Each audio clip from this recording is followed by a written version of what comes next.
So guys welcome to the third video of this MERN stack course. और आज इस video में हम बनाने वाले हैं साइन अप एपीआई। यानी कि इस वीडियो में हम एक साइन अप फंक्शनलिटी बनाएंगे जिसके थ्रू हम अपने यूजर का डेटा साइन अप फॉर्म से लेंगे और उसे सर्वर के थ्रू पोस्ट करेंगे डेटाबेस में, यानी मोंगोडीबी के डेटाबेस में। तो आज इसमें हम कुछ मोंगोडीबी के बेसिक्स भी देखने वाले हैं और उसके बाद हम अपनी साइन अप एपीआई बनाएंगे और फिर इसके बाद इसके नेक्स्ट वीडियो में हम उस साइन अप एपीआई को इंटीग्रेट करेंगे अपनी रिएक्ट एप्लीकेशन में। तो लास्ट वीडियो में हमने जहां से छोड़ा था वहीं से स्टार्ट करते हैं। तो यहाँ पे हमने बैकएंड वाले फोल्डर में ये app.js और data.js CA मॉड्यूल बनाया था।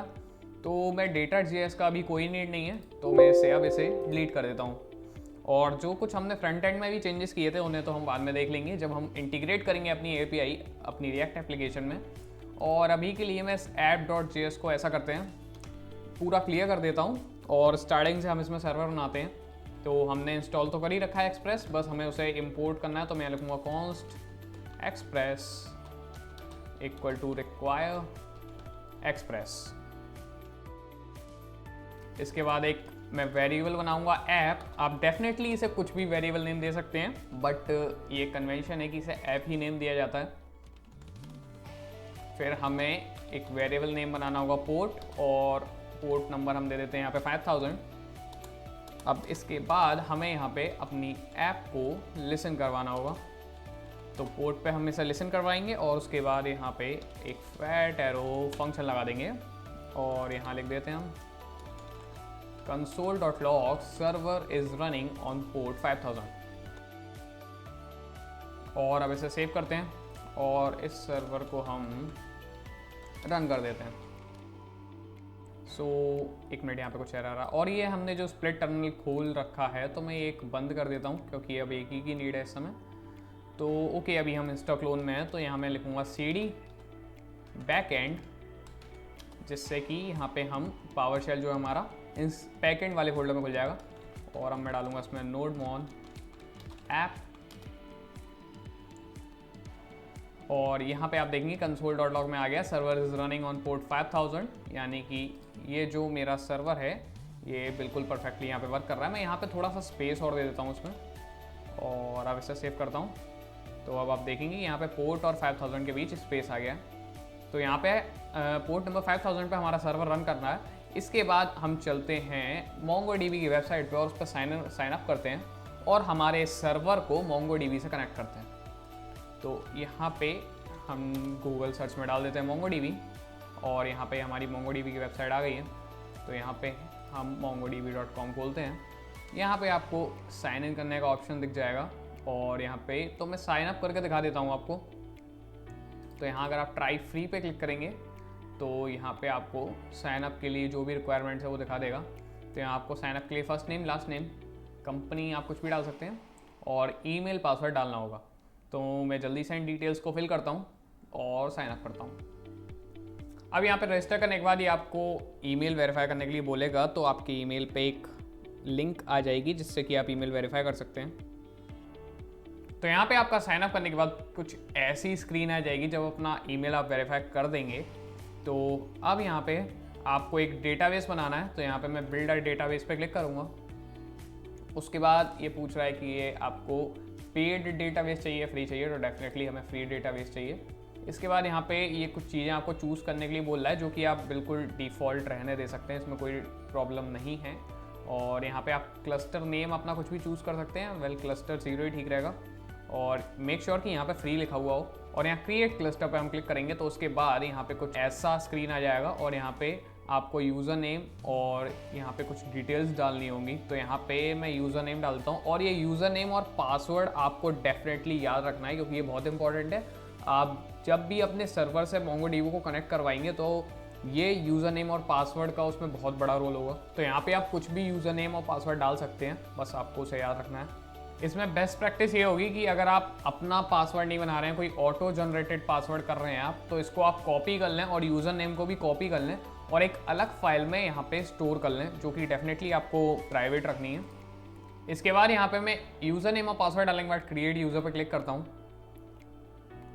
तो यहाँ पे आप देखेंगे कि यहाँ पे हमारा एक यूज़र नेम ऐड हो गया है और यहाँ पे उसका ऑथेंटिकेशन टाइप पासवर्ड दिखा रहा है, यानी ये एक हमारा यूज़र ऐड हो गया है जो कि हमारे डेटाबेस को एक्सेस कर सकता है।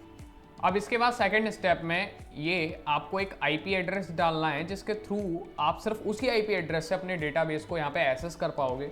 तो डेफिनेटली यहाँ पे हमारा आईपी एड्रेस चेंज हो जाता है। तो यहाँ पे अभी के लिए हम लर्निंग पर्पस के लिए इसमें डाल देते हैं 0.0.0.0/0। तो इसकी वजह से कोई भी आईपी एड्रेस से आप अपने जो डेटाबेस है उसे एक्सेस कर सकते हैं। डेफिनेटली हमने अभी इसे डाला, बट सिक्योरिटी पर्पस की वजह से हम फ्यूचर में इसे नहीं डालेंगे। अभी हम सिर्फ लर्निंग पर्पस के लिए इस प्रोजेक्ट को बना रहे हैं, इसलिए इसे डालने में कोई प्रॉब्लम नहीं है। और यहाँ पे आप कुछ भी रैंडम डिस्क्रिप्शन दे सकते हैं। और यहाँ मैं कर देता हूँ ऐड एंट्री। तो आप देख सकते हैं यहाँ पे एसएस लिस्ट में जो भी मैंने आईपी अभी डाला और जो डिस्क्रिप्शन डाला वो यहाँ पे ऐड हो गया। अब मैं यहाँ पे कर देता हूँ फिनिश एंड क्लोज। तो वो दिखा आ रहा है कि congratulation on setting up SS rules. और यहाँ पे आप डेटाबेस में चलते हैं हम। तो गाइज यहाँ पे हमारा पहला डेटाबेस बन गया है। अब हमें इसे कनेक्ट करना है अपने सर्वर से जो कि लोकल होस्ट पे रन हो रहा है। तो उसके लिए सबसे पहले तो हम यहाँ पे इंस्टॉल कर लेते हैं मोंगूज का पैकेज। तो यहाँ पे मैं इस सर्वर को पहले तो बंद करता हूँ और यहाँ पे लिखूँगा npm, इसको मैं थोड़ा बड़ा कर लेता हूँ और यहाँ पे मैं लिखूँगा npm install mongoose। तो यहाँ पे हमारा mongoose का पैकेज इंस्टॉल हो गया है। तो डेफिनेटली आपको इंस्टॉल करना ही पड़ेगा MongoDB को अपने सर्वर से कनेक्ट करने के लिए। अब इंस्टॉल करने के बाद हम इसे इंपोर्ट करते हैं अपने सर्वर में। तो यहाँ मैं लिखूँगा const mongoose equals to require mongoose। अब इसके बाद हमें यहाँ पे लिखना है mongoose.connect और इसके अंदर हमें URI डालनी है जिसके थ्रू हमारा जो MongoDB का जो डेटाबेस है वो हमारे सर्वर से कनेक्ट होगा। तो यहाँ पे अगर हम मोंगो की वेबसाइट पे आए, यहाँ पे हमारा क्लस्टर 0 दिखा रहा है, यहाँ पे आपको कनेक्ट का ऑप्शन दिखेगा। तो यहाँ कनेक्ट पे क्लिक करने के बाद यहाँ पे 4 ऑप्शंस आपके पास आ रहे हैं। तो यहाँ पे हम चूज़ कर लेंगे कनेक्ट योर एप्लीकेशन। इस पर क्लिक करने के बाद तो यहाँ पे अब आपको यहाँ पे फर्स्ट स्टेप पे तो ये कुछ दिखा रहा है कि आपका जो Node.js का वर्जन है वो आपको सिलेक्ट करना है, जो भी आपका ड्राइवर है। तो यहाँ पे तो हमारा Node.js ही है और उसका वर्जन भी आई थिंक 4 से ज़्यादा ही होगा। तो यहाँ कुछ चेंज नहीं करना। ये जो आपको लिंक दिख रही है ये है मेन लिंक। तो इससे मैं कॉपी कर लेता हूँ। तो इसको कॉपी करने के बाद हम यहाँ पे कोट्स लगा के इसके अंदर डाल देंगे और यहाँ पे आपको दिख ही रहा होगा कि इस लिंक के अंदर यहाँ पे तो मेरा ऑटोमेटिकली यूज़र नेम आ गया है। और अगर ऐसा नहीं हुआ है तो जो यूज़र नेम आपने डाला था वो यूज़र नेम आपका यहाँ पे आ जाना चाहिए और यहाँ पे पासवर्ड लिखना है जो भी आपने इस यूज़र नेम के संग सेट किया था। तो ये काफ़ी सेंसिटिव इन्फॉर्मेशन है, तो इसको हम इस तरीके से अपने app.js में नहीं डालेंगे। इसके लिए हम एक अलग फाइल बनाएंगे। तो यहाँ बैकएंड वाले फोल्डर के अंदर मैं यहाँ बना लेता हूँ keys.js। अब keys.js के अंदर हम एक वेरिएबल नेम बना लेते हैं यहाँ पे mongo URL और यहाँ पे कोट्स लगा देते हैं। और ये जो पूरी लिंक है इससे हम यहाँ पे पेस्ट कर देते हैं। तो यहाँ keys.js के अंदर मैं इस पूरी लिंक को पेस्ट कर देता हूँ। तो यहाँ पे आप देखेंगे ये पूरी लिंक पेस्ट हो गई है। इसके बाद हम यहाँ पे करेंगे module.exports equal to mongo URL और इसे हम सेव कर देंगे। इसके बाद हमें ये पूरी लिंक यहाँ डालने की जरूरत नहीं है। हम सिंपली जो अपना mongo URL है उसे इंपोर्ट कर लेते हैं। तो मैं लिखता हूँ const mongo URL equal to require और फिर हमें उसका पाथ डाल देना है। तो उसका पाथ है ./keys। अब इसे सेव कर देते हैं और यहाँ पे हम डाल देते हैं mongo URL। अभी ये कनेक्ट नहीं हुआ होगा क्योंकि यहाँ पे जो आपको mongo URL दिख रहा है यहाँ पे हमें पासवर्ड की जगह अपने इस यूज़र नेम के संग जो हमने पासवर्ड सेट किया था वो डालना है। तो मैं यहाँ पे पासवर्ड डाल देता हूँ जो कि मैंने उसे कॉपी करके एक फाइल में सेव कर रखा है। तो गाइस यहाँ पे मैंने यूज़र नेम डाल गया और पासवर्ड भी डाल दिया है। वैसे मैं सेव कर देता हूँ। तो यहाँ पे हमने एक वेरिएबल बनाया था जिसके अंदर हमने ये लिंक डाली है जिससे कि हमारा MongoDB का डेटाबेस हमारे सर्वर से कनेक्ट होगा। और उसके बाद हमने इसे एक्सपोर्ट कर दिया है और यहाँ पे हमने app.js में इसे पाथ के थ्रू इसके इंपोर्ट कर लिया है और फिर इस URL को हमने mongoose का जो कनेक्ट फंक्शन है उसके अंदर डाल दिया है। और ये mongoose भी एक पैकेज है जो कि हमने इंपोर्ट किया है और उससे पहले इंस्टॉल किया था। तो गाइस यहाँ पे हमारा MongoDB जो है वो कनेक्ट तो हो गया है हमारे सर्वर से, बट हमें ये पता कैसे चलेगा?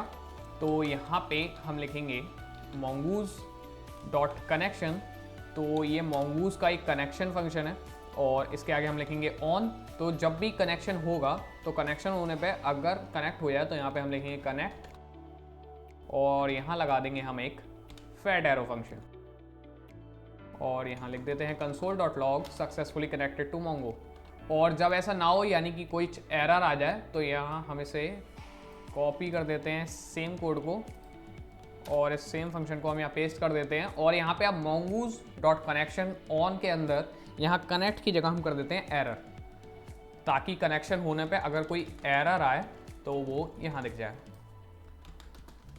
यहाँ हम लिखेंगे नॉट कनेक्टेड टू MongoDB। अब ऐसा करते हैं सेव और यहाँ पे हम nodemon पे रन कर देते हैं अपना app.js। तो यहाँ पे लिखूंगा nodemon app और यहाँ आप देख सकते हैं कि सर्वर हमारा 5000 पर रन हो गया है, बट अभी हमारा जो MongoDB से सर्वर वो करेक्ट नहीं हुआ है, तो इसके लिए हम थोड़ा सा वेट करते हैं। तो गाइज यहाँ पे हमारा पोर्ट 5000 पर सर्वर रन हो गया है, बट अभी तक यहाँ पे सक्सेसफुली कनेक्टेड टू Mongo नहीं लिखाया है। तो यहाँ पे कुछ प्रॉब्लम है क्या? यहाँ पे देखते हैं एक मिनट। सो गाइज यहाँ पे हमें कनेक्ट की जगह कनेक्टेड लिखना होगा, तो यहाँ मैं लिख देता हूँ कनेक्टेड क्योंकि वो कनेक्ट हो चुका है, राइट। सो सॉरी गाइज, यहाँ पे हमें कनेक्ट की जगह कनेक्टेड लिखना होगा। तो यहाँ कनेक्टेड लिख के मैं करता हूँ सेव और अब देखते हैं कि यहाँ पे, तो ये देखिए गाइज यहाँ पे आ गया है सक्सेसफुली कनेक्टेड टू Mongo, यानी कि हमारा जो सर्वर है वो MongoDB से सक्सेसफुली कनेक्ट हो गया है।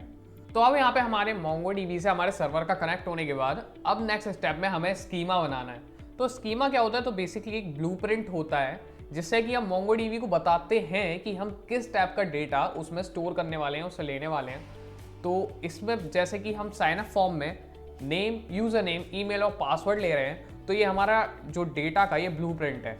तो हमें MongoDB के लिए एक फाइल में स्कीमा बनाना होगा, मॉडल बनाना होगा और उसमें हम ये चारों चीज़ें लिखेंगे और उन सभी का फॉर्मेट लिखेंगे। तो उसके लिए मैं यहाँ पे बैकएंड फोल्डर में एक अलग फोल्डर बना लेता हूँ जिसमें लिखूँगा मैं मॉडल्स और इस मॉडल्स के अंदर मैं एक फाइल बनाऊँगा model.js। अब इसके अंदर सबसे पहला जो हमें काम करना है वो हमें mongoose का जो पैकेज है वो इंपोर्ट करना है। तो यहाँ मैं लिखूँगा const mongoose equals to require mongoose। हम यहाँ पे जहाँ जहाँ MongoDB का यूज़ करेंगे वहाँ हमें ये mongoose का जो पैकेज है वो इंपोर्ट करना ही होगा। अब इसके बाद मैं यहाँ पे एक वेरिएबल बनाऊँगा और उस वेरिएबल को मैं नाम दे देता हूँ यूज़र स्कीमा। अब इसके अंदर मैं एक mongoose का फंक्शन रन करूँगा। तो यहाँ मैं लिखूँगा न्यू mongoose डॉट स्कीमा और यहाँ पे ब्रैकेट्स लगा के हम कर्ली ब्रेसेस लगाएंगे और अब इस फंक्शन के अंदर हम जो भी हमारा मॉडल है वो लिख सकते हैं। तो बेसिकली यही हमारा सिंटैक्स होता है स्कीमा बनाने के लिए। MongoDB के लिए हम एक वेरिएबल डिफाइन करते हैं और उसके अंदर हम एक न्यू ऑब्जेक्ट बनाते हैं mongoose.schema का और उसके अंदर जो भी हमारा मॉडल है यानी स्कीमा है वो लिख देते हैं। तो जो हमारा मॉडल होगा उसमें सबसे पहले तो हम नेम लिखेंगे। तो यहाँ पे नेम और उसके बाद मैं यहाँ कॉलन लगाता हूँ और यहाँ कर्ली ब्रेसेस के अंदर सबसे पहले तो इसका टाइप लिखता हूँ। तो इसका टाइप है स्ट्रिंग और उसके बाद यहाँ पे मैं लिख देता हूँ रिक्वायर्ड ट्रू। तो इससे क्या होगा कि ये जो हमारा नेम है ये एक रिक्वायर्ड फील्ड हो गई है। मतलब अगर कोई यूज़र हमारा साइन अप फॉर्म में नेम नहीं देगा तो जब तक वो नेम नहीं देगा तब तक डेटा सेंड नहीं होगा, तब तक वो फॉर्म वैलिडेट नहीं होगा। इसके बाद हम यहाँ पे लिखते हैं यूज़र नेम और यहाँ पे भी आपको पता है इसका जो टाइप है वो है स्ट्रिंग और इसमें भी मैं रिक्वायर्ड ट्रू कर देता हूँ। इसी तरह से हम ईमेल और पासवर्ड भी यहाँ पे बनाएंगे।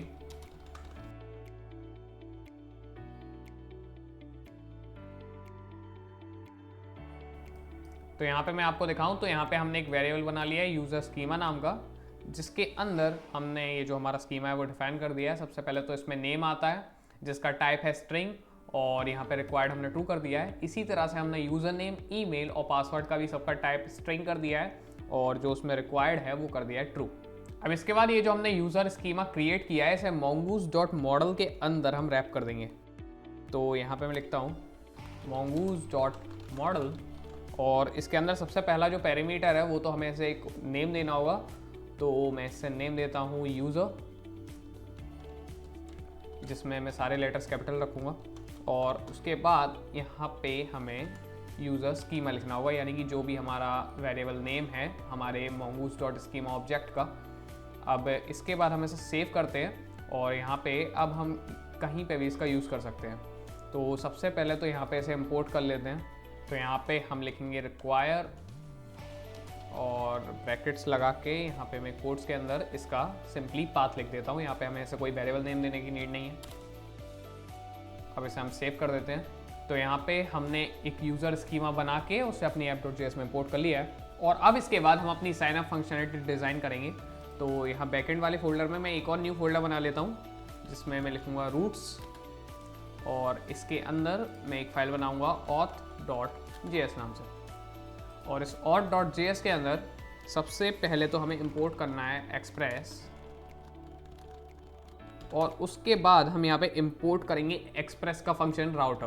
तो यहाँ मैं लिखूँगा const router equal to express dot router. यहाँ पे हम रन कर देंगे इसे, और यहाँ पे सॉरी इसका आर जो है वो कैपिटल बनेगा, और यहाँ पे इसे सेव कर देंगे।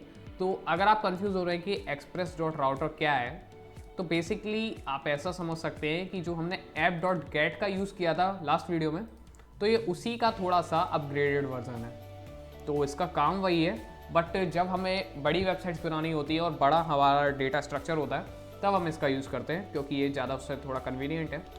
अब इसके बाद हम यहाँ पे लिखते हैं राउटर डॉट गेट, और आप सिंटैक्स भी देख सकते हैं इसका सेम है app.get की तरह। और इसके अंदर हमें सबसे पहले तो पाथ डालना होगा, तो इसका ये एड्रेस हम डाल देते हैं। और इसके बाद हम यहाँ पे फेट एरो फंक्शन लगाएंगे, और इसमें भी हम रिक्वेस्ट को हमारा response as a parameter pass कर देंगे। अब इसके बाद यहाँ पे जब भी यहाँ पे रिक्वेस्ट जाए तो हम चाहेंगे कि यहाँ पे हम कर दें कंसोल डॉट लॉग, या फिर एक्चुअली यहाँ पे हम लिख देते हैं res डॉट सेंड हेलो, जिससे कि हमारी स्क्रीन पे हेलो प्रिंट हो जाए।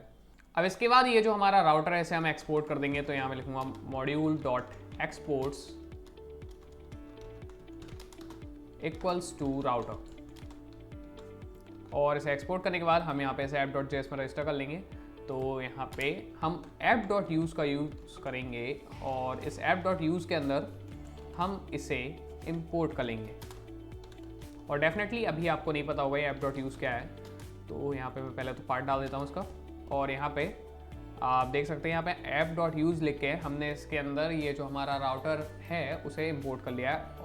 और यहाँ पे आप देख सकते हैं कि सर्वर हमारा सक्सेसफुली रन हो गया है और कोई भी एरर नहीं आ रहा है। तो आप सोच रहे होंगे कि app.use क्या है, तो बेसिकली ये app.use के अंदर हम कोई भी मिडलवेयर फंक्शन रन कर सकते हैं। अब ये मिडलवेयर्स क्या होते हैं, तो जब भी हमारे सर्वर पे कोई रिक्वेस्ट आती है तो हम मिडलवेयर्स के थ्रू, जैसा कि आपको नाम से पता चला है मिडलवेयर, तो ये मिडलवेयर जो फंक्शन होते हैं वो रिक्वेस्ट सर्वर पे आने से पहले उसके बीच में हम उससे कोई भी चेंजेस कर सकते हैं। सपोज हमने अपनी रिएक्ट एप्लीकेशन से अपने सर्वर पर डेटा भेजा है और वो डेटा डेफिनेटली जेसन फॉर्मेट में नहीं होगा, तो जो हमारा मिडलवेयर फंक्शन है जो कि हम बनाएंगे अभी इस वीडियो में, वो उस रिक्वेस्ट में आएगा बीच में, और जो भी वो डेटा है उसे जेसन फॉर्मेट में कन्वर्ट कर देगा, और मिडलवेयर से होने के बाद जो हमारी वो रिक्वेस्ट है वो डेटा को लेके हमारी रिएक्ट एप्लीकेशन में आ जाएगी। तो बेसिकली ये यूज़ होता है मिडलवेयर फंक्शन का, और ये जो मिडलवेयर फंक्शन है इनको हम यूज़ करते हैं app.use के अंदर डाल के, यानी कि ये जो हमारा ऐप वेरिएबल है इसका जो यूज़ फंक्शन होता है उसके अंदर डाल के हम इन मिडलवेयर फंक्शंस का यूज़ करते हैं। तो अभी तो हमने यही फंक्शन यूज़ किया है। इसके बाद हम एक express.json फंक्शन भी यूज़ करेंगे, जो कि हमारी रिक्वेस्ट का जो फॉर्मेट होगा, जो भी डेटा ला रही होगी मतलब वो रिक्वेस्ट, तो उसे वो जेसन में कन्वर्ट कर देगा। तो अभी तो हम इसे सेव कर देते हैं ऐसे ही, और यहाँ पे हम अपना लोकल होस्ट पे 5000 पे सर्वर रन करके देखते हैं। तो यहाँ पे आप देखेंगे कि हमें हेलो मिल रहा है, जबकि हमने यहाँ पे app.get का कोई यूज़ नहीं किया है।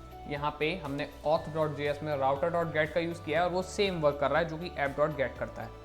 अब इसके बाद हमें यहाँ पे साइन अप फंक्शनलिटी बनाने के लिए एक पोस्ट मेथड लगाना होगा। अब तक हम गेट मेथड का यूज़ कर रहे होंगे, बट डेफिनेटली अगर कोई यूज़र साइन अप करेगा तो वो हमें डेटा भेजेगा, यानी कि जो उसका मेथड होगा वो गेट नहीं पोस्ट होगा। तो अब यहाँ पे हम लिखेंगे राउटर डॉट पोस्ट। अब इसके अंदर हम एड्रेस डालेंगे, तो एड्रेस हम डाल देते हैं इसमें /signup, और फिर यहाँ पे हम फैट एरो फंक्शन लगाते हैं, और इस फैट एरो फंक्शन के भी हम पैरामीटर्स कर देते हैं रिक्वेस्ट रेस्पॉन्स। अब इस राउटर डॉट पोस्ट के अंदर मैं आपको res.json लिख के दिखा देता हूँ, और इसके अंदर लिख देता हूँ डेटा पोस्टेड सक्सेसफुली। अब इसे हम सेव करते हैं। तो अब यहाँ पे ये एक तरह से एक API बन गई है जिसका मेथड है पोस्ट। तो हम पोस्ट मेथड से यहाँ पे API में डेटा सेंड करके देखेंगे, तो डेफिनेटली वो हम टेस्टिंग करेंगे तो वो ठंडा क्लाइंट से कर लेंगे हम, या पोस्टमैन से भी कर सकते हैं हम। उसके लिए अपनी रिएक्ट एप्लीकेशन का हमें यूज़ नहीं करना होगा।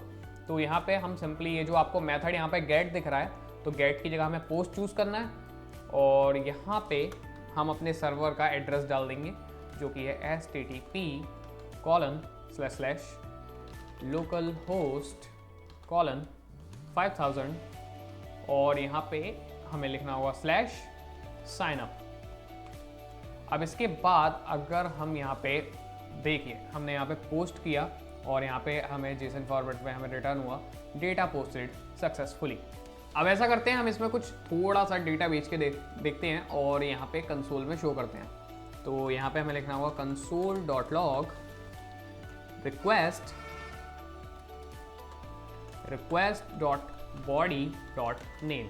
तो यहाँ पे हमने request.body इसलिए लिखा है क्योंकि डेफिनेटली जो हमारी रिक्वेस्ट आएगी वही हमारा डेटा लाएगी, तो यहाँ इसलिए हमने request.body लिखा है। और उसके बाद .name इसलिए लिखा है क्योंकि यहाँ पे जो हम डेटा भेजेंगे ठंडा क्लाइंट से, अपने ठंडा क्लाइंट से, तो यहाँ पे हम उसको जो डेटा का जो हम की देंगे वो नेम देंगे। तो यहाँ पे उससे पहले तो हमें यहाँ पे हेडर्स पे क्लिक करना होगा, और हेडर्स पे यहाँ पे मैं इसे क्रॉस कर देता हूँ, और यहाँ हेडर में आपको लिखना होगा कंटेंट टाइप। तो यहाँ आप कंटेंट टाइप लिखेंगे और उसकी वैल्यू आप कर देंगे application/json। अब ये करने के बाद हम यहाँ पे बॉडी पे आते हैं। तो एक्चुअली ये जो हेडर है ये आपको हमेशा डिफाइन करना होता है। जब हम अपनी रिएक्ट एप्लीकेशन के थ्रू डेटा भेजेंगे तब भी वहाँ पे हम एक ऑब्जेक्ट बना के वहाँ पे हेडर्स डिफाइन करेंगे, जो कि हमारा यही सेम होगा कंटेंट टाइप और application/json। अब यहाँ पे इसे डिफाइन करने के बाद हम यहाँ पे बॉडी में आते हैं और यहाँ पे हम एक ऑब्जेक्ट बनाएंगे जिसके अंदर, जैसा कि मैंने कहा था, हम की रखेंगे नेम, और उस नेम के अंदर हम कोई भी वैल्यू डाल सकते हैं। तो यहाँ मैं डाल देता हूँ रमेश, और इसके बाद इसे सेंड करते हैं। तो गाइस यहाँ पे कुछ एरर आ गया है। यहाँ पे हम कंसोल में चल के देखते हैं कि क्या एरर है। तो ये कह रहा है can not read property of undefined reading name. तो ओके गाइस, यहाँ पे जो हमने ये अपनी ठंडा क्लाइंट से जो हमने इसे डेटा पोस्ट किया है, तो डेफिनेटली ये जो हमारा Express.js का सर्वर है वो ऑटोमेटिकली उस डेटा को जेसन में पार्स नहीं करता है। तो हमें यहाँ पे कुछ मिडलवेयर फंक्शन लिखना होगा, जैसे कि मैंने आपसे पहले कहा था। तो ये जो हम मिडलवेयर फंक्शन लिखने वाले हैं, इससे हमें जहाँ पे हमने राउटर के लिए मिडलवेयर फंक्शन लिखा है उसके ऊपर लिखना होगा, क्योंकि हम चाहते हैं कि पहले वो जेसन में पार्स हो जाए जो भी हमारा डेटा आ रहा है, उसके बाद वो हमारे राउटर डॉट पोस्ट वाला जो मेथड है उस पर जाए। तो इसलिए मैं इस वाले app.use फंक्शन के ऊपर यहाँ पे लिखूँगा app.use, और उसके अंदर मैं लिखूँगा express.json, और यहाँ पे ब्रैकेट्स लगा देंगे हम। तो यहाँ पे हमने एक्सप्रेस का जो जेसन फंक्शन है वो एज हमने मिडलवेयर यहाँ पे रन कर दिया है। अब इसे मैं करता हूँ सेव, और यहाँ पे हम फिर से डेटा भेज के देखते हैं। तो यहाँ मैं करता हूँ सेंड पे क्लिक। तो अब देखते हैं हमें कंसोल में, तो ये देखिएगा ऐसा हमें कंसोल में जो हमने नेम भेजा वो हमें सक्सेसफुली यहाँ पे मिल रहा है। और यहाँ पे ये जो प्रोसेसिंग है होती रहेगी, क्योंकि डेफिनेटली अभी हम कोई रेस्पॉन्स नहीं भेज रहे हैं। ये पोस्ट मेथड के अंदर हम इसमें भी रेस्पॉन्स भेज सकते हैं जब भी हमारा डेटा सक्सेसफुली सेव हो जाए, बट अभी हमने सिर्फ कंसोल में शो किया है रेस्पॉन्स, इसलिए वो रेस्पॉन्स की प्रोसेसिंग यहाँ पे कंटिन्यूसली हो रही है। तो यहाँ पे मैं इसे कैंसिल कर देता हूँ।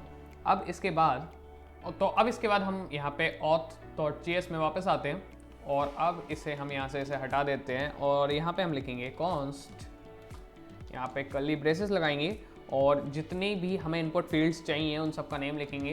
तो पहली तो हमारी नेम, फिर यूज़र नेम, फिर ईमेल और पासवर्ड। और यहाँ पे हम लिख देंगे request.body। तो काफ़ी लोग यहीं पे कंफ्यूज हो जाते हैं कि ये इस तरह से क्यों लिखा है, तो इससे मैं एक्सप्लेन कर देता हूँ कि ये जो बेसिकली कोड है इसका सिंपल कुछ इस तरह से मतलब है। हमने यहाँ पे वेरिएबल्स बनाए हैं कॉन्स्ट नेम नाम से पहला तो, और उसके अंदर वैल्यू है request.body.name, यानी कि जो भी हमारी रिक्वेस्ट आएगी उसके अंदर उसकी बॉडी में जो भी नेम नाम से हमारी की होगी उसकी वैल्यू इस वेरिएबल के अंदर आ जाएगी। और उसके बाद ये जो आपको सेकंड यहाँ पे वेरिएबल दिख रहा है कॉन्स्ट यूज़र नेम, तो यहाँ पे हमने लिखा है फिर const user name equal to request dot body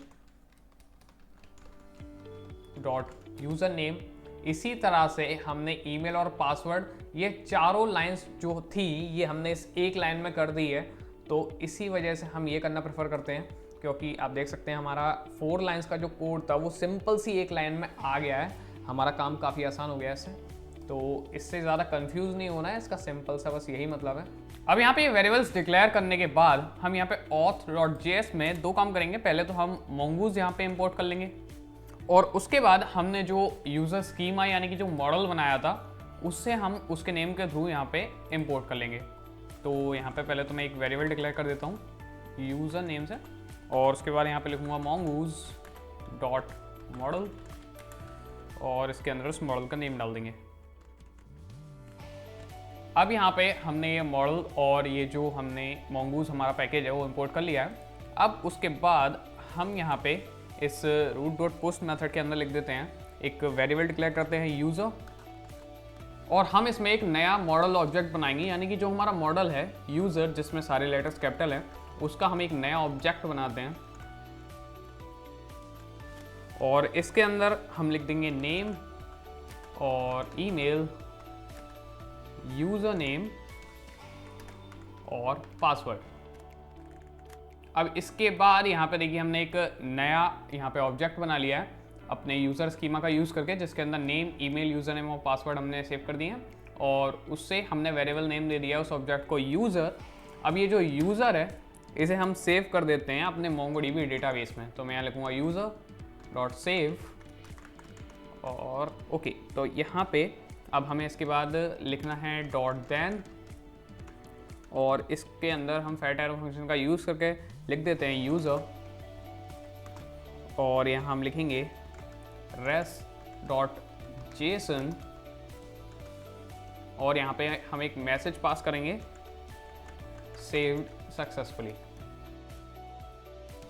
तो जब भी डेटा सेव हो जाएगा तो हमें यहाँ पे मैसेज आएगा सेव सक्सेसफुल। और यहाँ पे अगर कोई एरर आता है तो अभी हम यहाँ पे फैट एरो फंक्शन का यूज़ करके हम कर देते हैं एरर, और यहाँ हम कंसोल में शो कराएंगे उसे। तो यहाँ मैं लिखता हूँ console.log एरर। तो यहाँ पे अगर कोई एरर आता है तो उसको हमें एरर मिल जाएगा, और जैसे ही हमारा डेटा सेव होता है तो यहाँ पे सेव सक्सेसफुली भी लिखा आ जाएगा। अब हम इसे सेव करते हैं, तो यहाँ पे हम देखते हैं हमारा सर्वर भी स्टार्ट हो गया है, और यहाँ पे हमारी फाइल MongoDB से कनेक्ट भी हो गई है। अब यहाँ पे हम API के थ्रू डेटा भेज के देखते हैं। तो यहाँ पे मैं नेम, उसके संग यहाँ पे यूज़र नेम डालता हूँ यहाँ, और ईमेल और पासवर्ड भी डालता हूँ।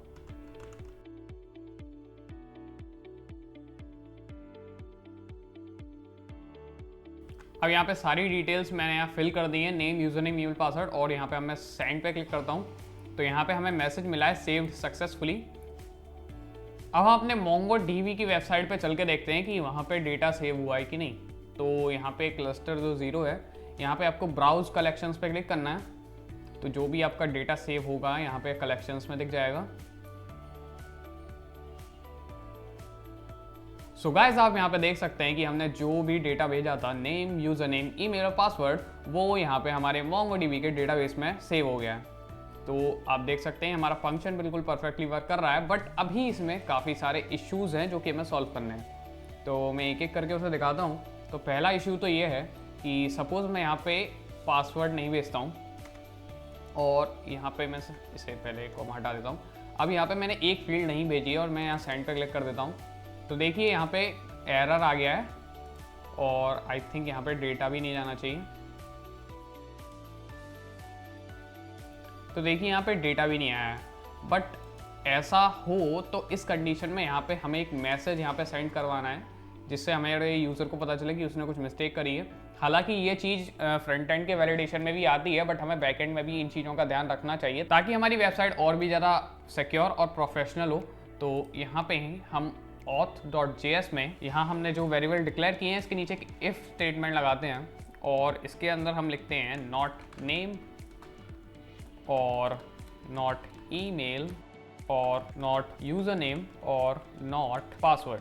तो अगर इन चारों में से कोई भी कंडीशन ट्रू होती है, यानी कि नेम, ईमेल, यूज़र नेम और पासवर्ड में से अगर कोई भी चीज़ मिसिंग होती है, तो हम यहाँ पे रेस्पॉन्स में रिटर्न करेंगे। तो यहाँ हम जेसन फॉर्मेट में यहाँ पे रिटर्न करते हैं error please add all the fields. अब इसके बाद से सेव करते हैं और यहाँ पे हमारा सर्वर से कनेक्ट हो गया है डेटाबेस। अब यहाँ पे फिर से रिक्वेस्ट सेंड करके देखते हैं। तो यहाँ मैंने किया सेंड पे क्लिक, तो यहाँ पे देखिए इस बार यहाँ पे हमें एरर दिख रहा है please add all the fields. But यहाँ पे भी एक दिक्कत है, यहाँ पे आ तो एरर लिखा रहा है बट यहाँ पे ऊपर स्टेटस में दिखा रहा है 200 जो कि ओके का स्टेटस होता है।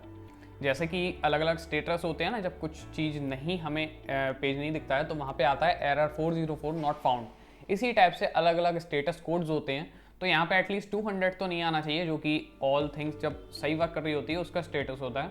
तो यहाँ पे ऐसा करते हैं, हम रेस्पॉन्स में स्टेटस भी भेजते हैं। तो यहाँ पे हम रेस डॉट के बाद लिखेंगे स्टेटस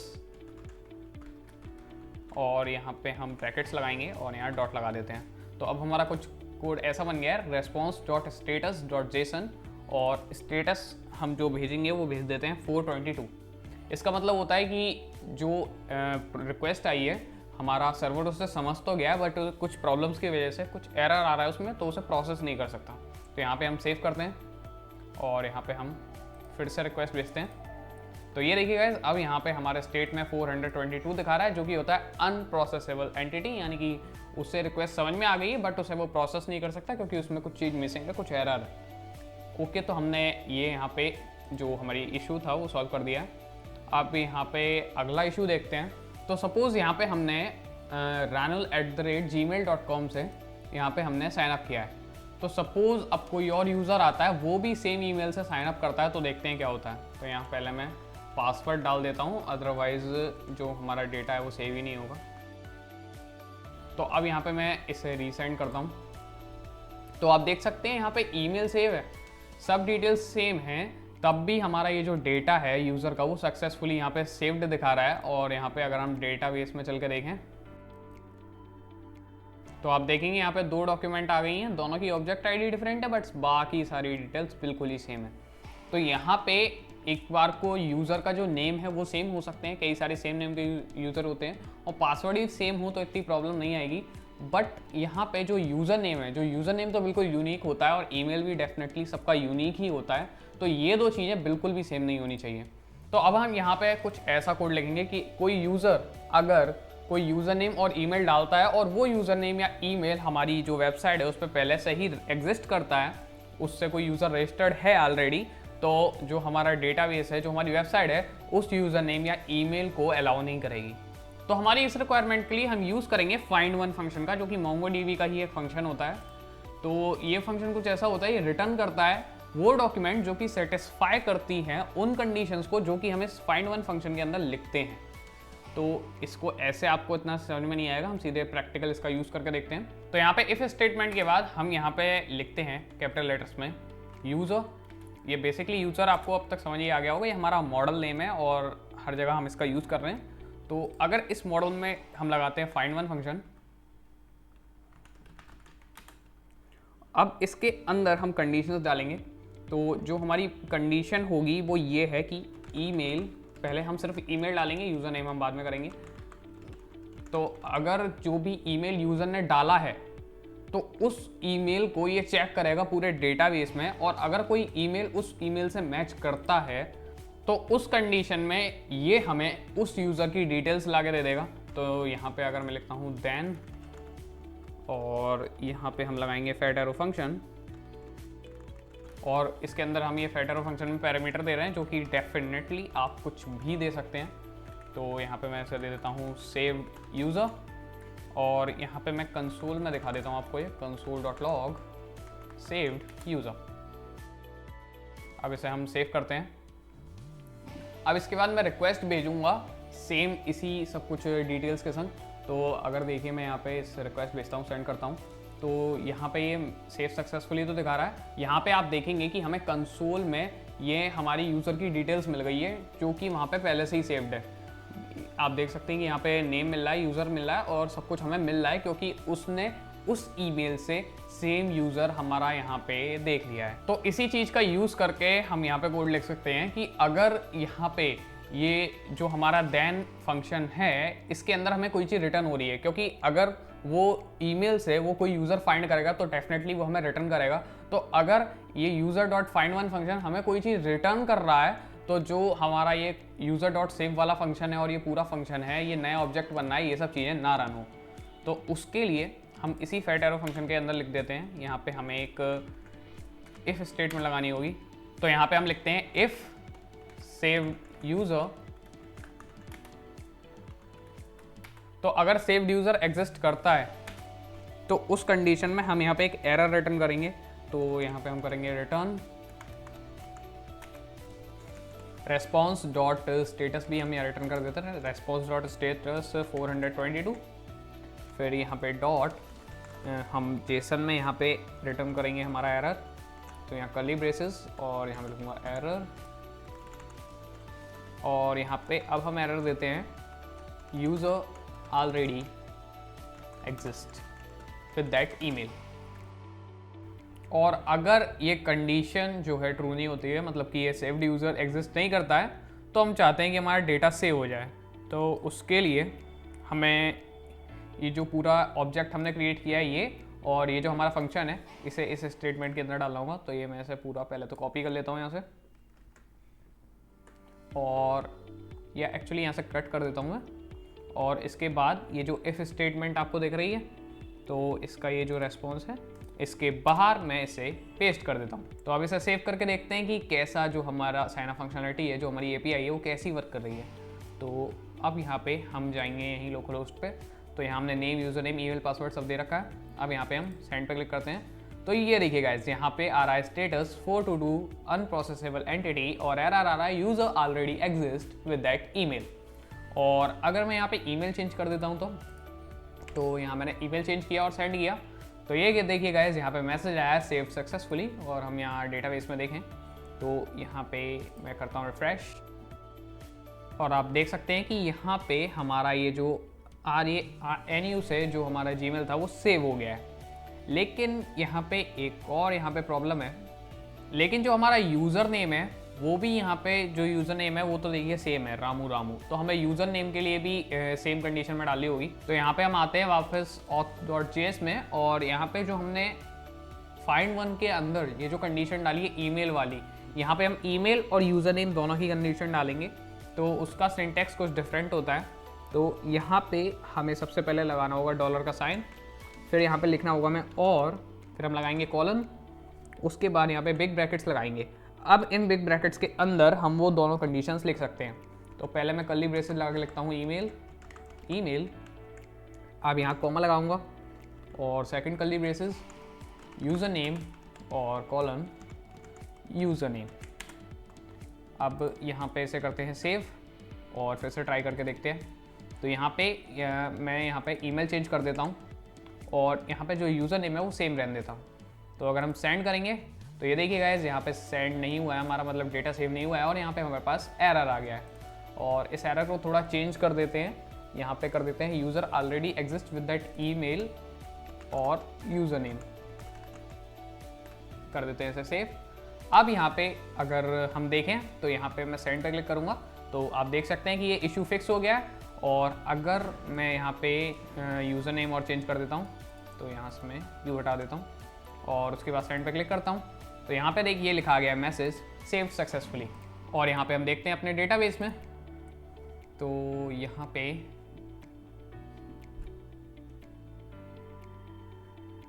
आप देख सकते हैं कि यहाँ पे हमारे पास 5 जो एंट्रीज हैं वो हो गई हैं, 5 डॉक्यूमेंट्स हो गई हैं, और जो अभी हमने राम यूज़र नेम से अभी डेटा सेव किया है वो यहाँ पे आ गया है।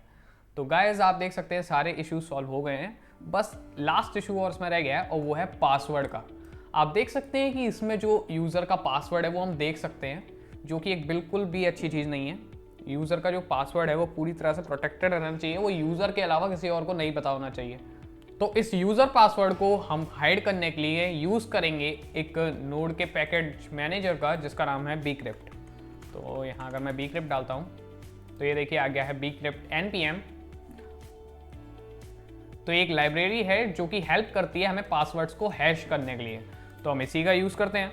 तो यहाँ पे हम टर्मिनल में इसको इंस्टॉल कर लेते हैं सबसे पहले तो यहाँ पे मैं करूँगा cd backend, और यहाँ बैकएंड फोल्डर के अंदर आ गए हैं। अब यहाँ पे मैं लिखूँगा npm install bcrypt, और यहाँ पे आप देख सकते हैं जो bcrypt हमारा पैकेज है वो इंस्टॉल हो रहा है। अब यहाँ bcrypt इंस्टॉल होने के बाद हम इसका यूज़ कर सकते हैं। तो यहाँ पे आते हैं auth.js में। अब इसके बाद हम इसे सबसे पहले तो इंपोर्ट करेंगे अपनी जावास्क्रिप्ट फाइल में। तो यहाँ मैं लिखूँगा const bcrypt = require bcrypt।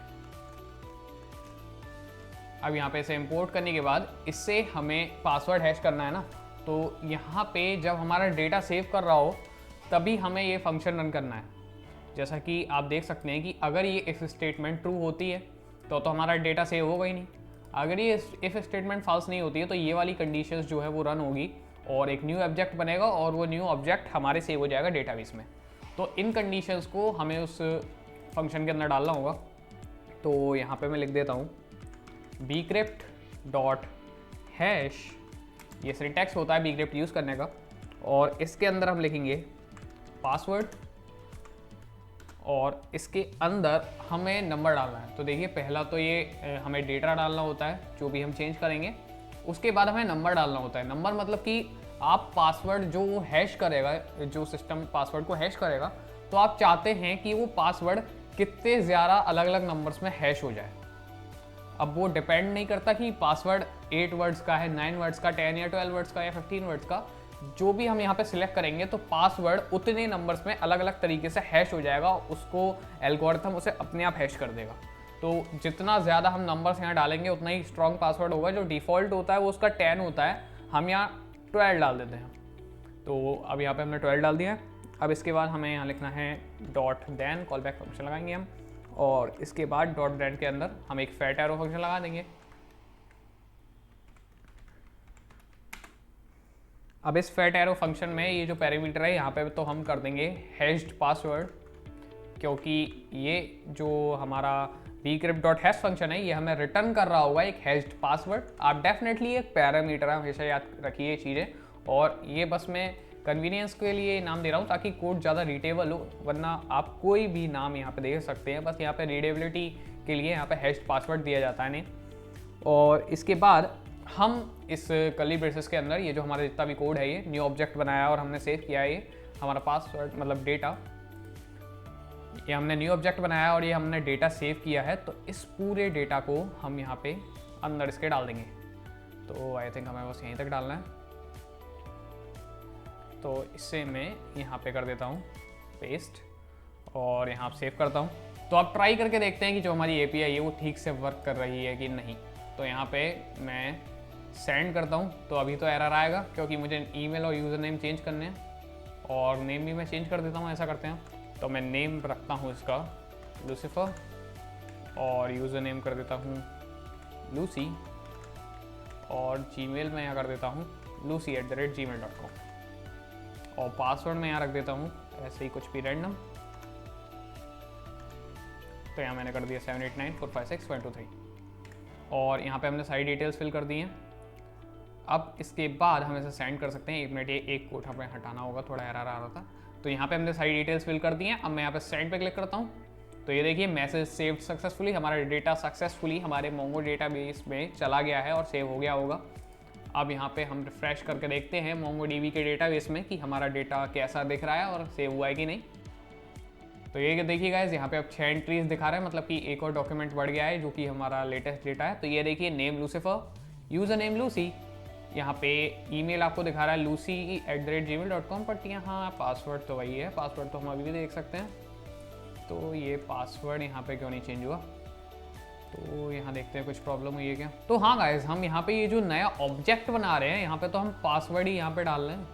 Like जो न्यू ऑब्जेक्ट बनना है उसमें पासवर्ड की वैल्यू जा रही है, जबकि वहाँ पासवर्ड की जगह हैश्ड पासवर्ड की वैल्यू जानी चाहिए। तो यहाँ पे मैं करता हूँ कॉलन हैश्ड पासवर्ड और इसे वापस से सेव कर देता हूँ। अब इसके बाद हम फिर से यहाँ पे थोड़े थोड़े चेंजेस कर देते हैं। नेम यही रहने देते हैं, या नेम भी आई थिंक चेंज कर देंगे तो बेटर रहेगा। तो मैं करता हूँ फ्लाइंग पांडा और यूज़र नेम भी ऐसे ही, सब चीज़ें मैं रैंडमली दे देता हूँ। पासवर्ड में सेम रहने देता हूँ और इसके बाद मैं सेंड पे क्लिक करूँगा। तो यहाँ हमारा डेटा सेंड हो गया है, हमारे एपीआई ने हमारे सर्वर पर रिक्वेस्ट भेज के डेटा हमारा MongoDB में पोस्ट कर दिया है। अब यहाँ पे रिफ्रेश करके देखते हैं कि हमारा bcrypt npm पैकेज मैनेजर काम कर रहा है कि नहीं ठीक से।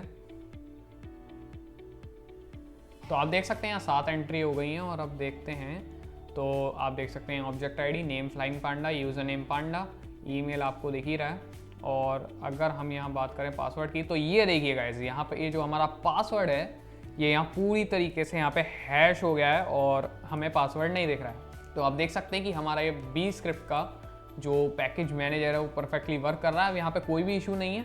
नहीं, ये जो हमने API यहाँ पे बना ली है जो कि परफेक्टली वर्क कर रही है। अगर यहाँ पे आप यूज़र नेम और ईमेल पुराना डालते हैं तो वो उससे अलाउ भी नहीं करती है। और यहाँ पे पासवर्ड भी हमारा फुली हैश्ड है, यानी कि फुल सिक्योरिटी। तो अब इस API को हम डाल सकते हैं अपनी रिएक्ट एप्लीकेशन में और उसका जो साइन अप फॉर्म है उसे कंप्लीट कर सकते हैं। लेकिन वो सब हम नेक्स्ट वीडियो में करेंगे। नेक्स्ट वीडियो में हम अपने साइन अप की जो API है उसे इंटीग्रेट करेंगे अपनी रिएक्ट एप्लीकेशन में और साइन अप फॉर्म को कंप्लीट करेंगे। तो इस वीडियो में इतना ही गाइस, मिलते हैं किसी और वीडियो में। सो बाय गाइस, हैप्पी कोडिंग।